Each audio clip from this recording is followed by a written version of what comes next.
था जहाँ मुख्तलिफ परिंदे और जानवर रहते थे। इनमें एक चिड़िया थी जिसका नाम पारो था। पारो एक छोटी और नाजुक सी चिड़िया थी, लेकिन दिल बहुत बड़ा था। वो हमेशा अपने दोस्तों की मदद करती और उनके साथ अच्छा सलूक करती। इसके दोस्त भी इसे बहुत पसंद करते थे और पारो की नेक दिली की तारीफ करते थे।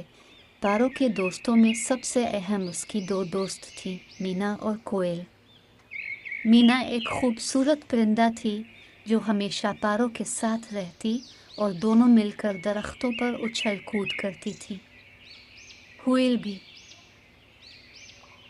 कोयल भी पारो की दोस्त थी, मगर वो हमेशा थोड़ी खामोश और गमगीन रहती थी।